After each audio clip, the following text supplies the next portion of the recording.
Assalamualaikum warahmatullahi wabarakatuh. Perkenalkan, nama saya Riyandi Pramudia dengan NIM 2216040111. Saya akan mempresentasikan tugas dari pengantar studi pemikiran Islam yang berjudul Pengertian Dasar dan Sejarah Tasawuf. Pengertian ilmu tasawuf. Secara lughawi, para ahli berbeda pendapat tentang teori tentang pengertian tasawuf secara etimologi dan istilah. Secara etimologi, pengertian tasawuf terdiri dari beberapa pengertian sebagai berikut. 1. Sekelompokan orang. Pertama, tasawuf berasal dari istilah yang dikonotasikan dengan ahlul sufah, yang berarti sekelompok orang yang masa Rasulullah yang hidupnya diisi dengan banyak berdiam di serambi-serambi masjid, dan mereka juga mengabdikan hidupnya seisi dengan banyak terdiam di serambi masjid dan merasa mengabdikan hidupnya hanya kepada Allah. 2. Nama bagi orang-orang yang bersih. Ada yang mengatakan tasawuf ini berasal dari kata syafah. Kata syafah ini berbentuk fi'il mabni majhul sehingga menjadi isim mahfuz dengan huruf ya nisam, yang berarti nama bagi orang-orang yang bersih atau suci. Maksudnya orang yang menyucikan dirinya di hadapan Tuhan. 3. Orang yang sholat saf paling depan. Ada yang mengatakan bahwa istilah tasawuf berasal dari kata saf. Makna saf ini dinisbahkan kepada orang-orang ketika sholat selalu berada di saf paling depan. Keempat, hikmah. Tasawuf ada yang menisbahkan dengan kata istilah bahasa Grek atau Yunani, yakni Saufi. Makna dengan kata hikmah yang berarti bijaksana. Orang yang berdapat seperti ilmu ini dapat mirkas. Kemudian diikuti oleh Jurni Zaidan dalam kitabnya Adab al-Lauhat al-Abiyah. Dia menyebutkan bahwa para filosofi Yunani dahulu setelah menjelaskan pemikiran atau kata orang yang dituliskan dalam buku-buku filsafat yang mengandung bijaksana yang mendasari pendapat dengan argumen bahwa istilah sufi adalah tidak ditemukan sebelum masa penjemahan kitab-kitab yang berbahasa Yunani ke dalam bahasa Arab. Yang kelima, sebangsa buah-buah kecil. Ada yang mengatakan tasawuf ini berasal dari kata sufanah, yaitu sebangsa buah-buah kecil yang berbulu yang banyak sekali tumbuh di padang pasir di tanah Arab, dan pemakaian kaum sufi berbulu-bulu seperti buah pula dalam kesederhanaannya. Dasar ilmu tasawuf. Dasar ilmu Al-Quran. Dasar ilmu Al-Quran merupakan fondasi yang tidak tergantikan dalam ilmu tasawuf. Al-Quran adalah kitab suci dalam agama Islam yang dianggap sebagai wahyu.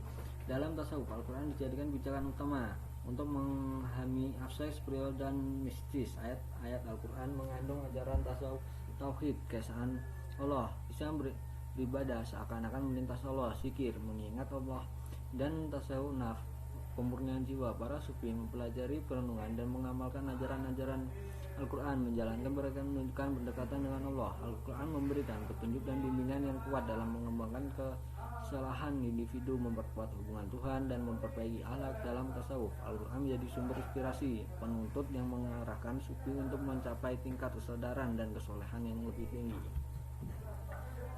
Secara istilah, pengertian tasawuf secara istilah telah banyak ditemukan pada ahli yang satu lainnya berbeda dengan selera masing-masing. 1. Menurut Muhammad al-Ali Goshab, yang berarti ulama, tasawuf adalah akhlak mulia yang timbul pada waktu mulia dari seorang mulia di tengah-tengah kaum yang mulia pula. 2. Menurut Sukni, yang mengungkapkan tasawuf adalah pengambilan hakikat dan tidak terhadap apa yang ada di tangan makhluk.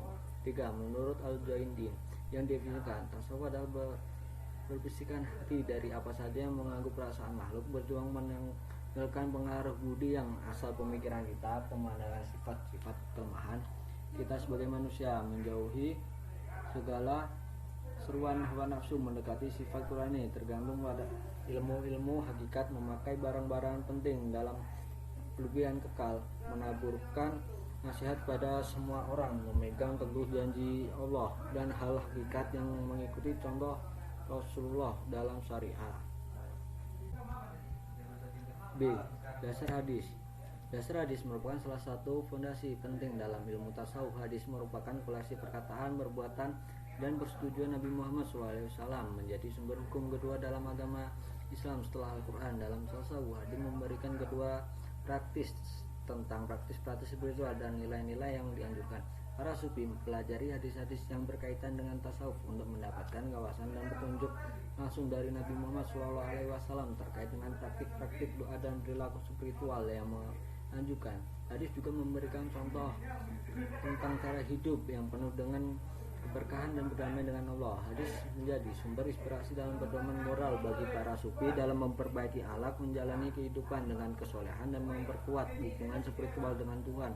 Dengan memahami dan mengamalkan hadis dalam konteks tasawuf, para sufi dapat mengajar tujuan mereka untuk mencapai kedekatan dengan Allah yang mengembangkan kesolehan diri. Sejarah kelahiran tasawuf. Sejarah kelahiran tasawuf dimulai pada awal Islam setelah wafatnya Nabi Muhammad SAW. Pada masa itu, beberapa sahabat Nabi seperti Hasan al-Basri dan Rabi'ah Adawiyah mulai menunjukkan ketertarikan mendalam terhadap dimensi spiritual dalam agama Islam, merupakan penegasan pentingnya pengalaman batinan dan hubungan langsung pada Allah. Praktik-praktik tasawuf berkembang seiring waktu yang mendapat pengaruh demi pemikiran-pemikiran sufi terkenal seperti Al-Junaid dan Abu Yazid Al-Bastami. Mereka mengembangkan metode khusus seperti zikir, media dalam latihan kesolehan untuk mencapai pendekatan dengan Allah. Tasawuf secara gerakan teori ini dalam muncul terekat-terekat seperti terekat Qadiyah, Nasyabiyah. Terekat-terekat ini memiliki guru spiritual, syekh dan murid-murid yang mengikuti petunjuk mereka dalam mencapai tujuan spiritual. Sejarah kelahiran tasawuf mencerminkan penjelasan sepanjang terus berkembang seiring hingga kini. Tasawuf tetap menjadi bagian integral dari kehidupan spiritual umat Islam seluruh dunia dengan tujuan utama mencapai dekatan Allah dan mengembangkan kesolehan batin. Sekian, terima kasih.